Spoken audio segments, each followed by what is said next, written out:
Hey everyone, Alicia here. I wanted to take a minute to give a shout out to Custom Equine Nutrition. Based out of Vermont, Custom Equine makes a variety of supplements specifically focused on targeting deficiencies in horses' hay and forage.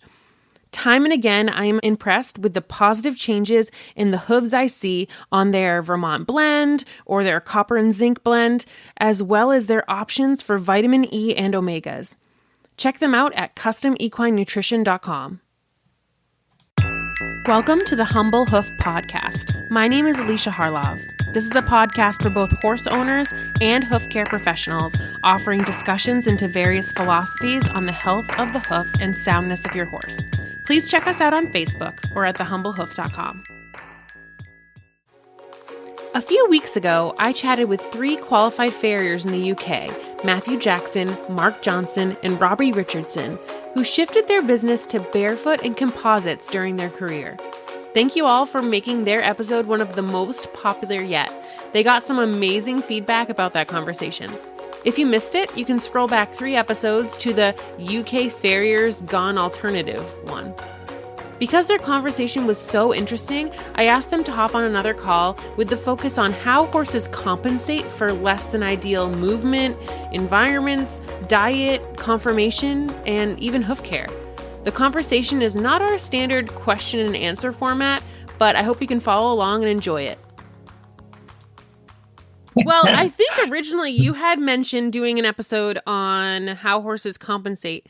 And I think that obviously can dive into a bunch of different side tracks. You know, there's a lot of different rabbit holes. I feel like you can go in that direction. Yep. And I even have, I would love to hear what you say in that topic, because I want to, make sure that I'm doing the right thing and seeing the right thing all the time too. So. Mm-hmm. Okay. Well, if you manage to get there with that, Alicia, could you please let me know if nobody else? Yeah. And I'm standing right behind you on that. And I know that you've all seen it, but I've had so many people reach out to me about this episode. I've had, countless comments, messages of people saying this was the last one that you did was their favorite episode, that you all are really wise and that you gave a lot of really good food for thought. So thank you for sharing all your experience. It's just very, very nice of you to invite us back into humble Hoofland. Of course. I mean, I love talking to you all, and it's really great because I get to learn from you too. So I appreciate it. It's a little bit selfish on my part. All right. So I'm not even sure how to necessarily start this conversation about, compensation, but. Well, I do have some ideas. Yeah. Yeah. Predominantly what you have is, horse goes lame. It's nearly always a compensatory lameness that starts to form unless it's like a major trauma, and everybody obsesses around it. And sometimes what's happening is they're missing the point of why it's compensating. So I think birth to adulthood and then after adulthood, what starts to happen, I think's kind of like the key part to it, So it's like the importance of young horses moving, what's expected to happen in their feet before they hit adult weight, and then what happens after that. Because that's the point in which people start noticing and looking at feet when they want to do stuff with them. So, certainly for me, when I was, I suppose, at the height of my career, it was very much so about holding off shoes or whatever else, certainly long distance riders, different things like that, to develop as much of these feet as possible.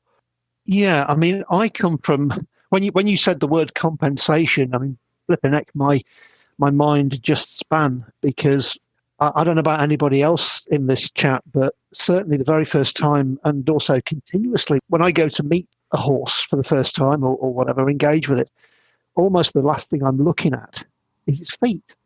And it's quite surreal for an owner when you sort of arrive there, because obviously everything's been built up to this guy coming in to deal with feet. And it's like, well, hang on a minute, because we can't begin to get hold of the feet if we've got other major issues going on. And there are there's some real commonalities in this. So I guess that feels like it's a natural go-to for me around the topic of compensation. Mm-hmm. Mm-hmm. Right. Because I think as well, I mean, it starts sort of getting into the realms of being able to kind of read feet, but also observing when the foot's then start to fail and becoming a victim of what's happening further up. Absolutely. No, I was going to say there's also the topic of kind of low-grade laminitis and how people look at that, My kind of thoughts of it was always that horses, being a flight animal, being a herd animal, that, within these kind of scenarios, we've got to think about, going back to nature as well, and more importantly, if something's wrong with that horse and it's disease-driven or something or whatever it is, it will be eliminated or it will be expelled from the herd. Now, what's interesting in my observations over time is that predominantly what starts happening is you start getting sore feet. So if you think of it from a natural point of view, if that animal can't run away from anything stalking it or wanting to eat it, it's a very natural way of keeping disease out of a herd. But then, of course, we are constantly viewing it from a kind of domestication point of view, where that kind of those kind of dangers don't exist. So, sort of like for me, anything a horse gets a kick in the field, it'll get low-grade laminitis. Ulcerations, low-grade laminitis. So you start developing this kind of onion effect where you've got layers and layers and layers of challenges forming, but predominantly it's all been driven by the fact that that horse has to try and maintain a kind of levelness so it's not eliminated from the herd, so it's not highlighted within that kind of group of being easy food, And then there's what we do is that interpretation within the domestic scenario, and also how we start addressing and start looking at what the primary cause is and then working back the way. I was just going to sort of jump in there and say, well, in conjunction with what Matthew's just said, how often are we presented with this horse that's gone high in the heels? And somebody is screaming at us to say, you've got to get those heels down as a result of it going sore, et cetera, et cetera. But in fact, what the horse's body has done, it's become very, very compressed in its trapezius. So in other words, its shoulders are hunched because it's had to adapt its stride. It can't give you that full stride. So do we then come in and try and readapt that foot to what we perceive to be a norm, or do we actually stand back and say, just a minute, pal, you're really comfy as you are? And I think that's, on the back of it, when we get directly involved with hoof care, I think that's a real biggie in terms of the morphology of feet.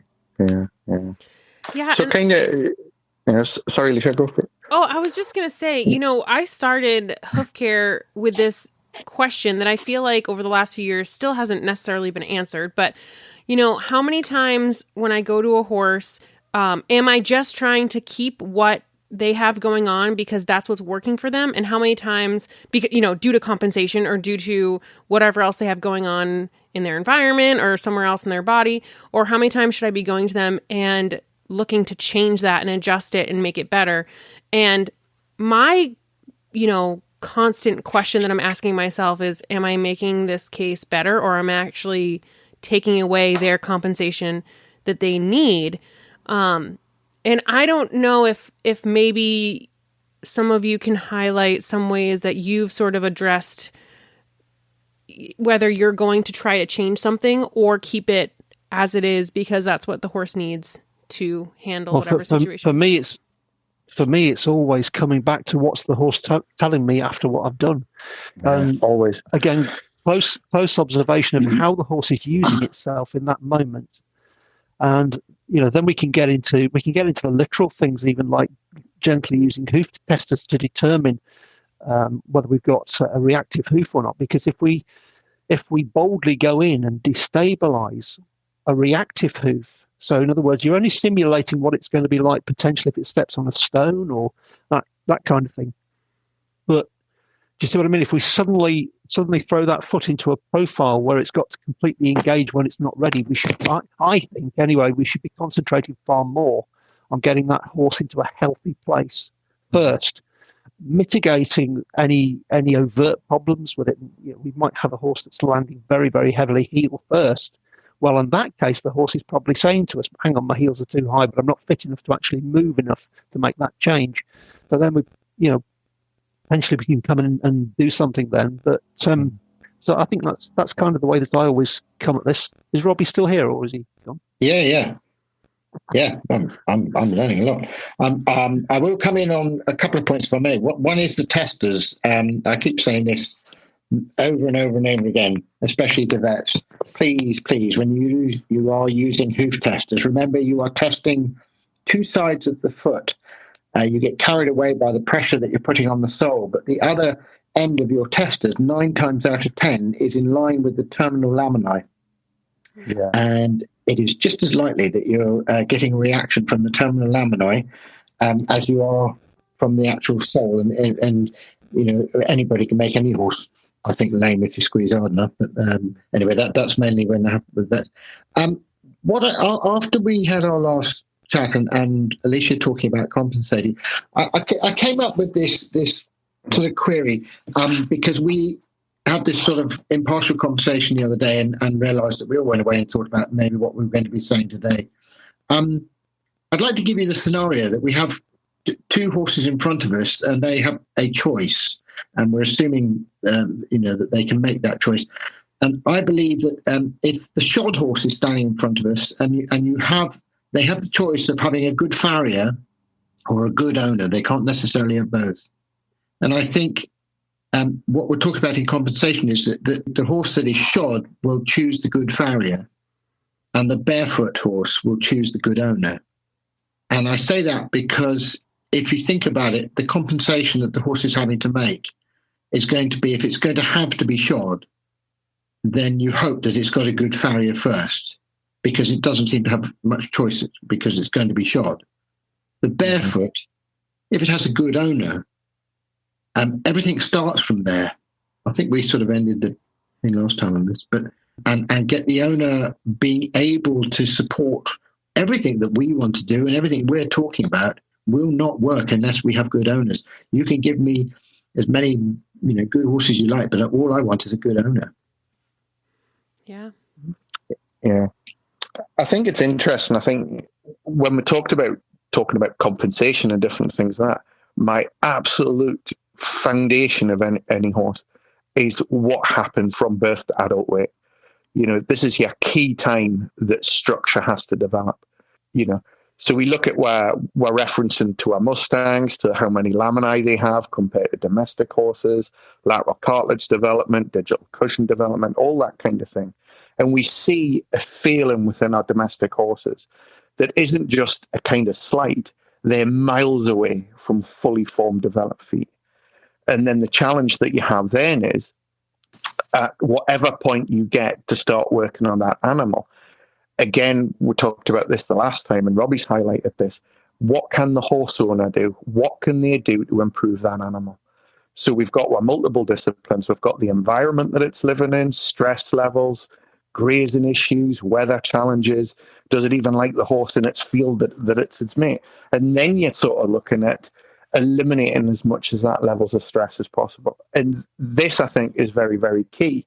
Because again, getting back to this low-grade laminitis, if this horse is not happy and if he's upset, he will be sick, And if you've got a very, very well-developed foot, those impacts are minimal. If you have a very underdeveloped foot and you've got an adult horse moving over the top of that, the feeling that hoof capsule is pretty catastrophic. And then after that, it's like when they start becoming adult horses. My experiences is high levels of development will happen to adult weight. After that, you get compensation happening. So your compensations, things like the side bone, it's specifically an in of certain areas of sole. The sole, people overlook this sole so much, whereby the first thing they do is rip a shoe off or whatever and then start carving it out with a knife. And they've just not observed what that animal's just laid in there for its comfort. And when you start to understand that and learn that, it gives you a window into the internals of what that foot's needing and what's happening with it. Yeah. Sorry, I was just letting somebody else kind of come in, because I can just talk all night. Like you were doing so well, Matthew. Thank you, Mark. Yeah. No, I agree. And if you listen certainly to Matthew and Mark, who because I'm doing less out in the field now, but certainly the work that I've done and the work that I did in the hospital, we realized that everything we did, no matter how professional we were, because bearing in mind, I keep repeating, we're working in this area which the feral horse doesn't have, and that is of man's intervention. So the self-healing mechanism that the feral horse has is a far larger area in the wild, because it has a good owner, and the owner is the rest of the herd. So they are out in the right conditions, they are eating the right diet, and they're moving the right amount. And they're lactating, gestating, they're fighting other horses, whatever it is, they're keeping fit, and they're fit for purpose. When we take them and we create this area where all their compensation is going to be taken care of by our intervention, by whether it's shoes, whether it's chemicals, whatever we choose to do, from worming to shoeing to clipping to rugging up, it is our choice to intervene. So the horse doesn't have that choice. We're intervening on that. And when you talk about a young horse before it's shod, it is always given. If it was a bright thing, they at the end of the day, they would always choose the best owner, because they're going to be given the best conditions, the best diet, and hopefully the best start in life as a foal.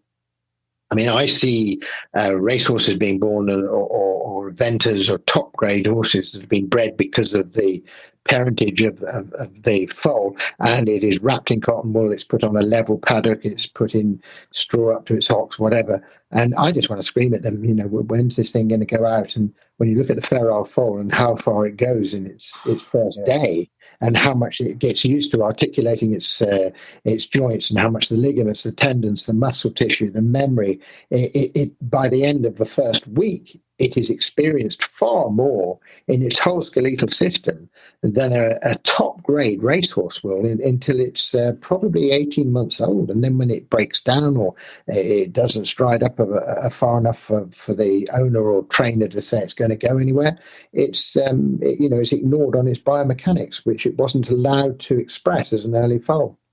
Yeah, I say that a lot. Dear Dr. Bowker and his neurosensory. Yeah. Absolutely.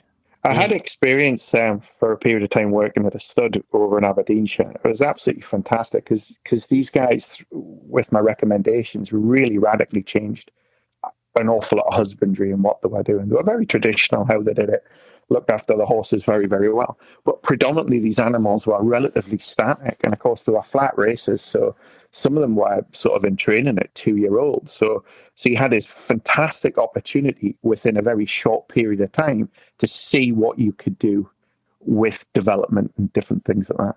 And the farmer had the guy that had it, he had farms and things. And he had this area that was quite rugged and rocky and hilly and things like that he didn't really use because he couldn't really plough it and different things like that. So he started putting these young horses out on that. And the playing these animals did was fantastic. But what was very interesting with it was they started developing digital cushions very, very quickly. The structure started to form very, very quickly.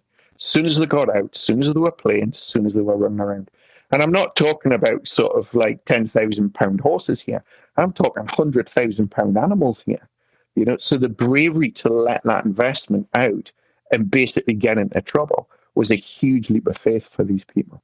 But what was interesting was within the 3rd and 4th year, they were getting more winners, and predominantly the reason was, and they had this fantastic guy that I'd known from when I was an apprentice, who was an encyclopedia on the breeding of every racehorse known to man.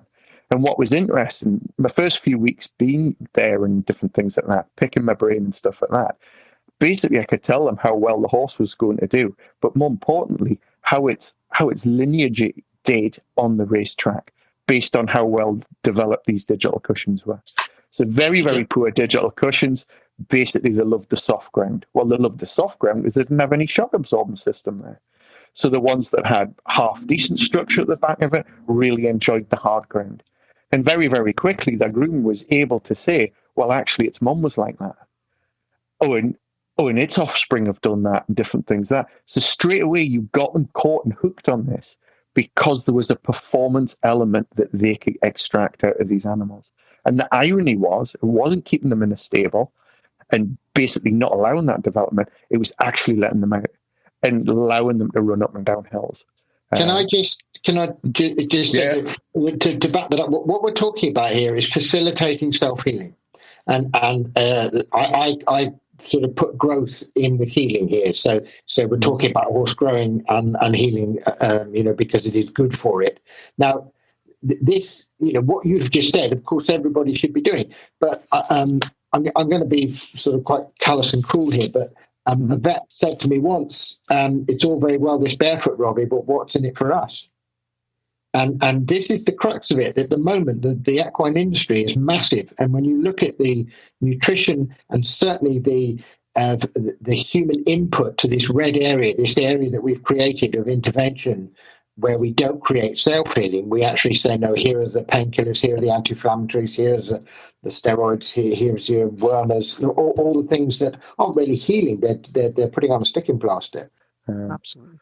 There are just so many classic examples to this. Hind feet, for example, and hind feet are so often missed, aren't they? We've got the classic NPA, the toe shooting forward, the weak internal structure. Yeah. And that posture, much of it is being driven by ulcers, or can be being driven by ulcers. The horse is cramped in its pelvis and tucking its pelvis subtly forward continuously. And you can start to see the cecum being enlarged as well. And you can see the large intestine, all the tension around that. Well, if you're trying to get those hind feet out of that stuck spot, you've almost got no chance at all until you fix that which the horse is compensating for. So all these chain reactions that go on through the horse's body tend to be a minefield, but you can start to pick the bones out of it. Yeah. Sorry, go on. Yeah, it's funny you should say that.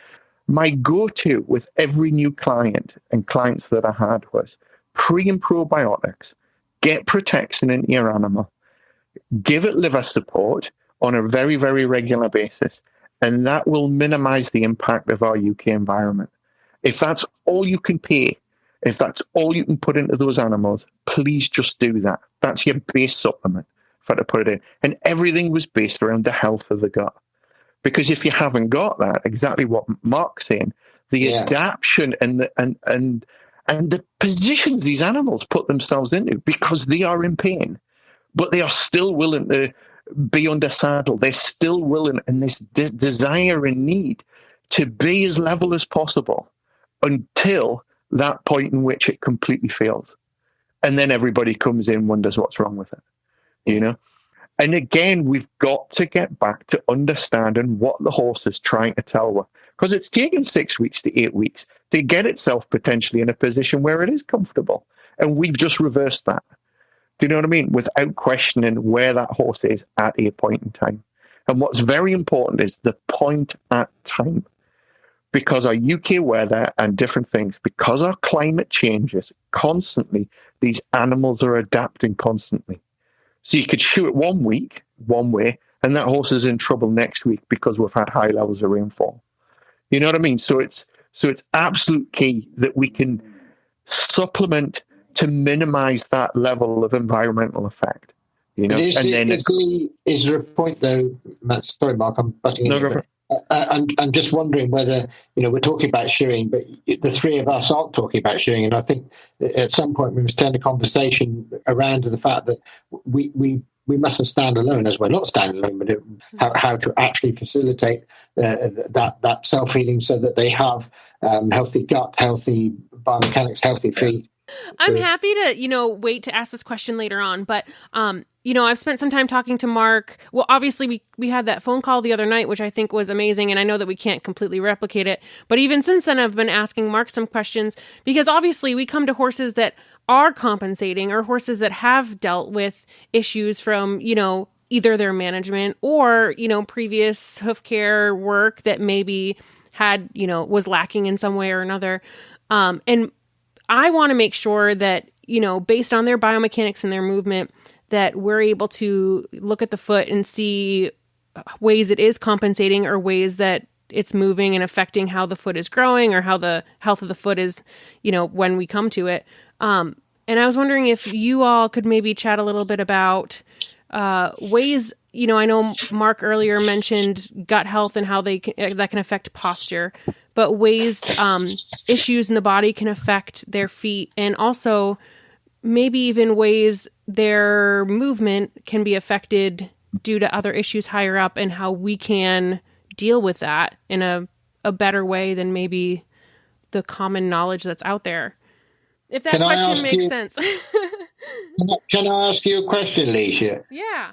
When you turn up at an owner and you see a problem and you think it might be owner driven, how do you go about solving it? So typically when I come to a horse, I'll talk to the owner about, diet, environment, movement, and what I see in the foot in terms of, if there's thrush, if there's white line issues, if there's thin soles, if there's anything that I see in the hoof capsule that I feel is coming from something outward that the owner could change. I have had some owners part ways with me because they felt like my job was just to show up and trim a foot. And I tend to dig in a little deeper and talk to them about what they can adjust. But I feel like I'm still learning that. I'm still learning all the things I can look for and all the things I can talk to owners about. Because I feel like what I'm realizing is that to me is probably the most important part now. And no matter what knowledge Mark, Matthew, and I and you have, if it's not going to be carried out when we're not there, then we've not done our job as well. So I now worry more about what my abilities are to be able to get what I need done by the owner through to them, rather than what I'm going to perform on the horse. Because if daily it's not being backed up by what we need doing, we won't succeed, and you won't get a name for being successful. But I mean, if we break it all down as well, we've got to understand young horses, feet has to develop. Then you have disease issues, you have trauma issues, you have stress issues. You've got all these other things going on. So when you turn up on that animal, you're very quickly, as you drive onto a yard, you're looking to see what the fields look like. All that kind of stuff. But more importantly, everywhere around the world is very different with the environment that the animal predominantly works in. Now, a foot is no different to a muscle or anything like that. If it's worked consistently on a certain environment, it will adapt to that environment, and it'll be the best foot possible on that environment. I was very, very lucky where I was. It was predominantly road work. So my biomechanical balancing was all based around horses that were doing very well, doing road work. And I'm not talking a couple of miles a day. Most of them were 10 to 15 miles per day was what they were doing with horses. Wow. And these were the guys that were then, the breakover with all these horses were absolutely consistent, regardless of what the breed was.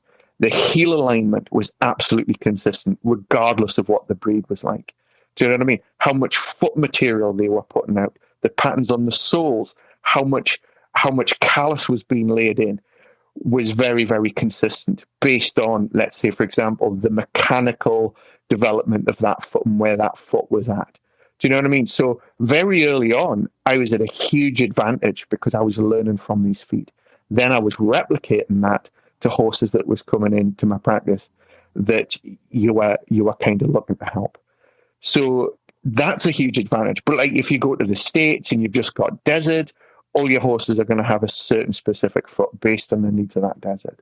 So again, this is, we can talk about this, but what we're talking about is not something, let's say, how many different trims are there? How many different styles of trimming around the world is there on this guy says that, or this lady says that, or this farrier says that? What does the horse want? What does the horse want within its environment? And it's this ability to absorb the needs, the mechanical needs of that animal, because the animal will be compensating to deal with biomechanical needs of itself. And this is what Mark was saying earlier on. We've got to step back sometimes and just say, right, feel the digital cushion, have a palpation of let's say, the lateral cartilages, that kind of stuff. Have a look at the collateral groove. How much depth have I got there? How much sole have I got there? Have I got excessive callus? Excessive callus sometimes is an indication that actually you've got no concavity there. Do you know what I mean? What's my hoof angle? And when you can understand that and you can read that, this is the point in time in which I'm seeing this horse. Then you speak to the owner. Okay, what challenges do you have? And then you start with a program of, well, I think you need a physio. I think you need this person or that person. You need to change the diet, that kind of thing. That, and again, is what Robbie's saying. That is the strength and the power that you have to empower the horse owner to make that animal better. Because predominantly you're there because it's got a problem. That was predominantly why I was being asked to have a look at this and have a look at that. Because your reputation was driving that you could fix them. And, very, very nice. But how much responsibility was being placed on you? Because what you were then having to do was educate the horse owner to try and get that animal right. Well, I don't know anything. Do you know what I mean? I don't know everything. I just know what I've learned. So the strength in trimmers or farriers and their skills is the ability to bring other professionals on board and create a team around that horse if the owner is proactive and wanting to do that. Soapbox, I'm finished. Mark, I know that, Mark, you had some really good thoughts the other day about, I was asking specifically the other day about medial-lateral balance because, that's something where I'm always questioning, am I doing the right thing for the horse's movement or for the horse's conformation or for the horse's comfort or for whatever else is going on in that limb that might cause them to lean one way or, crush one heel or flare one side. Oh, yeah, I know. You were so kind to send me through the imagery of that. And I really feel for you with that one because it's one of these scenarios where you're actually fighting that horse's skeleton. The horse's skeleton is kind of fixed. And the profile that you've got, or the situation you've got, basically, is your grey horse there is landing heavily on the outside and then coming to the inside and landing. Yeah? Yeah. So you've got that sort of leverage effect going on there. Well, if we come back up the leg to where the knee joint is, the carpus, there's every probability that that horse's carpus is offset to the outside. Okay, and that's quite a commonality, obviously, with all horses that we deal with. But for some of them, it becomes more intense, and it's very easy to forget when we talk about the extensor tendons, for example. In a live horse, they're very much situated laterally to the outside on the limb. And I think that promotes really quite a tension coming down the outside. So if that horse isn't in its young formative years, if you like, if it's not doing enough movement, there's a possible static, steady pull to the outside, which I think probably encourages that carpus to rotate more as that joint's forming towards the outside. So basically your horse is now breaking over well and truly towards the outside toe. And what that's doing is it's wearing away the outside toe, but then you're left with this almost medial flare, which makes it look like it's going pigeon-toed. With that, am I on the right sort of track with this? Yeah, definitely, yes. Yeah, okay. Well, then when you lift that limb up and you bring the foot up towards you, there's this huge discrepancy from the fetlock joint and the cannon bone. The cannon bone's coming down in one direction, the fetlock joint's going off in another direction. But when you really look at it, what it's doing is it's presenting the outside of that pedal bone to the floor first. So the horse almost can't help but land on the outside, and we're battling away as hoof care providers, trying to ease this, trying to sort that out, and we're just fighting the skeletal stack. But for me personally, where it comes in, obviously we've got the horse's comfort, which is one element of it, an important element of it. But I hate to see leverage running through the fetlock joint. So as the horse lands on the outside, putting that force, that final settling force through the fetlock joint, if that's causing a twist there, then I think we've got a problem, because tendons are extremely strong in a straight line pull. But when you start to put a regular twist on those tendons, that's when they begin to break down, and that's where it starts to worry me. So what are we going to do about it? Well, I'm really, really feedback orientated. And I guess that really sort of feeds in very well when we're talking, generally speaking, about medial lateral balance and heel height and breakover and all of those good things. I mean, there's a big leaning towards both. It seems to be in both camps. Some people probably use both. I don't know. We've got the T-square and we've got live sole. So which one do you go with? Well, I've kind of done both through the stuff that I do, but now I'm just so very focused on. I love my slow motion photography. If I've got a horse which I'm not sure about, I love watching it in slow motion. I love seeing that footfall in slow motion. And I love tweaking things according to that because I think it's very, very easy. When we have our coping strategies like the T-square or live sole or whatever, it's very easy just to get stuck in and create a hoof around that. But we haven't actually stepped back and taken the horse's opinion into that. So a typical example would be whereby we might look at this foot and we'll come back to the high outside again. So we'll look at that foot, see it's very high on the outside and think, oh, goodness, that's got to come down, et cetera, et cetera. But then you walk the horse up and down and all of a sudden you find, hang on a minute, that's not interfering with that horse. It's landing actually quite comfortably. So I'm always looking for fluidity through the joints. I want everything to move as fluently and as easily as possible. I don't want the cranking. I don't want the resistance there. And I'm very, very happy to take the horse's opinion on the medial. In fact, if I've ever got that sort of a query, I'll always see the horse move for sure, just to check out how it's landing. And 9 times out of 10, that horse is putting itself there for a reason. It's got an upper body condition, which is going to, if you take it away, it's going to return it by the time you see it again. Yeah. And unless you can unpick that, or you can deal with that, then that is going to be the driving force for what's happening to that foot. And just to try and come in and say, well, hang on a minute, that's got to change with the foot. You've got to bring the body into alignment. You've got to get the body to agree to that before we're going to see any progress. Again, I'm really, really focused on what's the horse telling me, and I'm very happy to go with that. And then we've talked about breakover before as well, and we've always got to come back to clinical positioning. We've got to know where that pedal bone is inside the hoof. We've got to know how that hoof is expected to function around it. But we have to be sympathetic to the horse's moment in time. So we might look at this horse and say, hang on a minute, you've got a really long toe, mate. We've got to bring that toe back.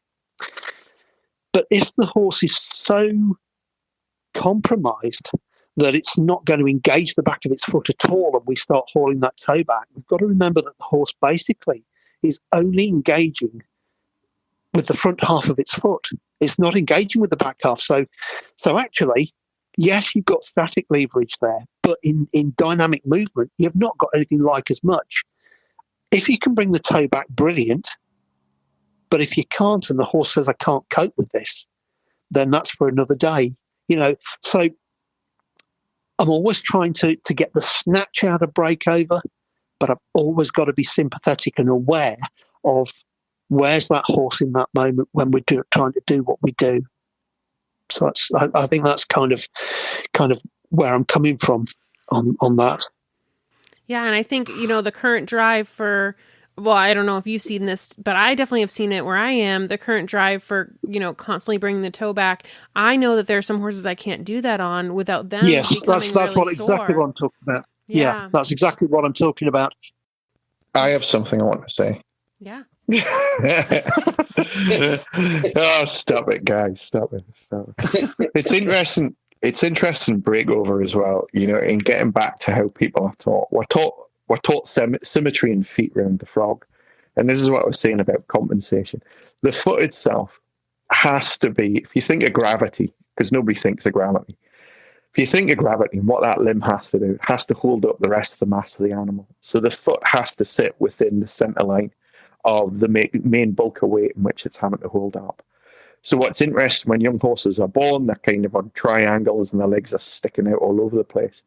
As they grow and as they develop, that shoulder has to develop. They have to form up. So what it's trying to do, what the shoulder is trying to do, it's trying to move out over the top of that limb. At a point for that animal to move correctly and to move balanced, the foot has to line within the center of mass. So when you start getting these in adult horses where you've got these little bendy legs and different things like that. That's formed from birth to adult weight. And what that foot then does through remodeling, it will then start developing itself internally to function based on where it's been left at. So yeah, growth plates are fused, all that kind of stuff. Now, how many horses have you ever seen? And I bet I've only ever seen one where the breakover was pretty much at the tip of the frog. They're always off to the outside, always off to the outside. Now, if you take a line over that breakover and you start running that back, what you'll find is the heels themselves, let's say if it's an outside or inside, if you have a taller heel, it's going to move forward. If you have a lower heel, it's going to move back. But always with my horses working on roads and different things like that, they'd always have one heel slightly taller than the other. But you could literally draw a perfect square if you line these guys up. So what you've got break over the first action, very specific to the knee and the hock joint, very much so on those planes, and the landing was always heel first or the back 2/3 of the foot engaging. But these heels were not in alignment with the bulbs of these frogs. One heel was always slightly taller than the other, and it's slightly taller to match with the breakover angle in which that limb is moving. So the foot will compensate and remodel based on the adultness of that horse and what its limbs need to do once your growth plates are fused. Now, I get that, and what I think I'm concerned about, and going back to the shoeing side, is that when you consistently get that, and we all find it in a horse, barefoot or shod, but nobody, I mean, I certainly did teach all my students that you put that break, when we were shoeing, you put that breakover in from the moment you shoot the horse.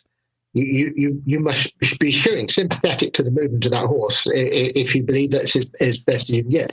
And at no point is either a shoe manufacturer, or they'll quite happily make a hind that's flared on the outside, or they're used to. I know they don't now. But nobody is talking about putting in the breakup that horse needs from the start. Yeah. So for the first 2 or 3 weeks of any set of shoes, the horse is having to try and put that breakover in itself. And the owner is saying, oh, well, he's stumbling a bit after he was shot, but he's all right now. You know, we get back to what Alicia was saying about compensation. To me, it is malpractice. To me, it is certainly unprofessional not to take these considerations into your professionalism of when you're going to shoe that horse, and so that the horse shouldn't be compromising. If there is a possibility of it not compromising, then it shouldn't have to. And how easy is it to use a grinder on a hoof boot or a composite shoe to achieve that? Yeah, I mean, I use, as you know, Mark, on a scoot boot, I'll get a hot rasp because you maintain the grip and you push it into the breakover especially with laminitics. If I'm going to bring the breakover back on a scoot boot, I just warm up the rasp, push it into the toe of the boot, and that way you keep the grip by leaving the imprint of the rasp, and you're not losing any material. So you're not rasping it out; you're just pushing it back into the boot and molding it so you get a nice break. It takes 2 seconds. And what we're doing straight away is saying, I understand your compromise. You shouldn't have to do it. We're the professionals. We're working in this red area where we've created, and it's our job to make sure that we can facilitate the self-healing, and you shouldn't have to compromise. So hang on, have I got it? Does this mean I've got to put my gas board back in my truck now?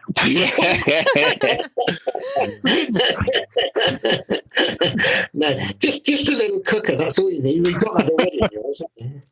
So I mean, yeah, and that even is another conversation too about how horses compensate from what we do to them, and not just from their environment or other things that are, out of our control. Indirectly, Alicia, it's all done by us, isn't it? I mean, if we're all being truthful, what we should do is just all let our horses go and all stand there and have fun watching them doing what they would love to do, and whether it's eat from the hedgerows or gallop along the hard ground, whatever. But as soon as we decide to put up a gate, a fence, a head collar, whatever, then we've taken over and we've taken away some of that self-healing ability.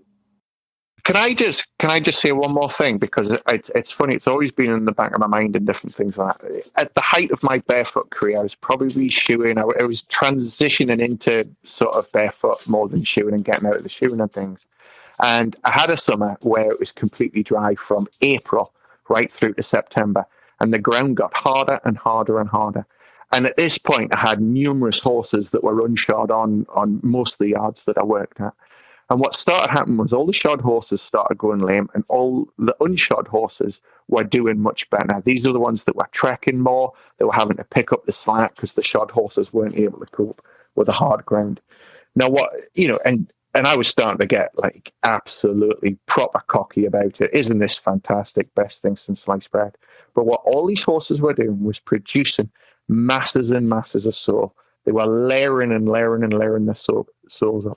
And I had an issue, I think it was the second week of September, we had a week of torrential rain, and all my barefoot horses went footy. And every last one of them, when I went out to see them, they shed all this sole in chunks, guys, absolute chunks, because that foot was adapting to a softer ground, so it needed more concavity for grip. Now, what was interesting, within 2 weeks, it was dry, and all those horses that replaced that sole again. That's what healthy feet can do. They can adapt to the environment.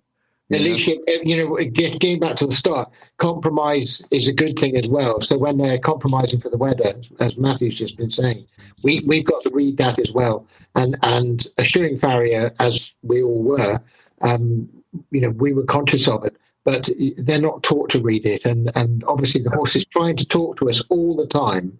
And if we understand the language and we can transmit that to the owner, if a good owner is taking care of the compromise when we're not there, we become much better people when we are there.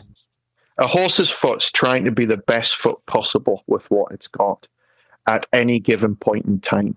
So we have to be able to observe that. We have to be able to read it for the benefit of that horse. Because sometimes through our training and our understanding of having a go-to trim pattern, because that's what we've been taught, or whatever, we potentially could damage that and take it away from that ability to cope with what it's having to deal with. So it's a huge pause for thought. Everybody has to start somewhere, but the ability to think about the environment, what the horse is going through, and like what Mark's saying, don't watch it walk up and down before you trim it or shoe it. Watch how it walks up and down before you touch the thing. Then speak to the horse owner. How's the horse been? And my last little rant as well is the effect that the hoof capsule takes with poor riding is another subject that at some point we need to kind of do, because you're amazed at one-sided riders, how you see that in your feet. Am I going to start on that? Right, I better stop. Actually, we did in another episode with Shannon Peters. It was dressage, barefoot dressage horses. We talked a little bit about how the more balance they got in the correct dressage training, the less they saw high-low feet. Got to. So I have a question that might be off topic, and maybe it's a little bit, just for my own curiosity, but how much do you change your trim based on the weather and the seasons? And is there any specific example that you can give? Because I know what I do, although I feel like I still have, a few week adjustment period where I try to figure out the individual hoof between seasons. But I'd love to hear what others that are more experienced do. I'll bet it's not any more technical, Alicia. I think it is keeping a very close eye on the weather and also educating your clients as to what the weather pattern's about to do to you. Typically if we've got a spell of frosted grass, or we've had some very heavy rainfall, and we get a period of very warm, bright sunshine, all those kind of things. And we have to be so aware of really, really grilling into how's your horse been, how's it been doing, have you noticed anything going on with it?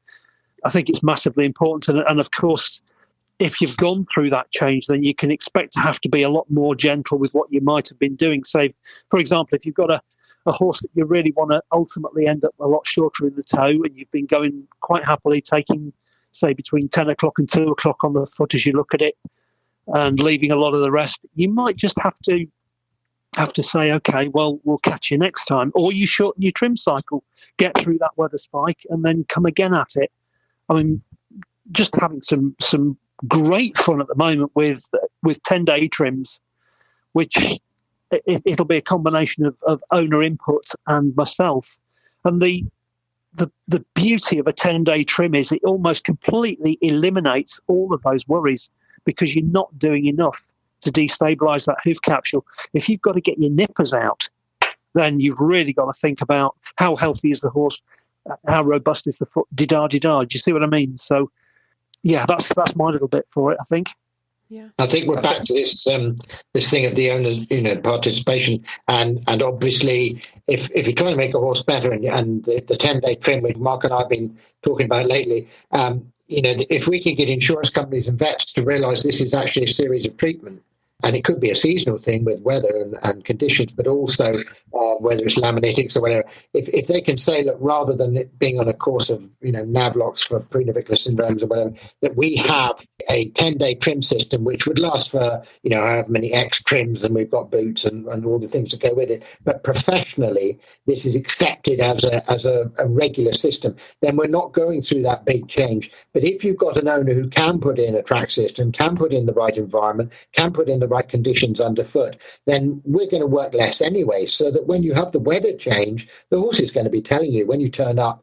You sometimes get these hunks, as Matthew was talking about earlier, hunks of sole dropping off, or the frog's been hanging on longer than usual, and then it suddenly comes away as one big lump or whatever. And if we read that and we make notes, and it's to that horse, to that environment, to that owner, and to that horse, then it becomes easier when you go along and as you say, Alicia, we have to, whether it's trim to the weather or dietary conditions, it becomes less as a shock when you pick the foot up, because the time scale is filled between your last visit with the horse being able to self-manage as much as it can. Yeah. Which is the ultimate, and I think as well, it sort of raises another question, is the owner actually actively wanting to ride the horse and exercise the horse, or is the thing a pasture pet? Yeah. I mean, I've seen more damage from people just keeping horses in fields because they like to look at them and do nothing with them. And minimal movement. I mean, that in itself is a form of cruelty. If the animal isn't getting excessive exercise, which is where the track systems and that kind of thing and having a mate to play with and thing is so brutally important, And I know I'm being controversial here and things like this, but ultimately we have to be thinking around the needs of the horse rather than the needs of a rider or the needs of an owner. And once we start doing that, the rider and the owner will start getting a better horse, and for me, that's what we all want. I don't want to have lame horses. I don't want horses mechanically failing and breaking and all this sort of stuff, because it's expensive. Horses are expensive to begin with, I know that this is such a huge topic. I feel like we could talk about a million ways that horses compensate for what we do or their environment or everything else that's going on in their care. But is there any kind of, last minute advice or thoughts that you wanted to get out there that maybe we didn't address? There is, but I want Robbie to go first, just to see. That's cool.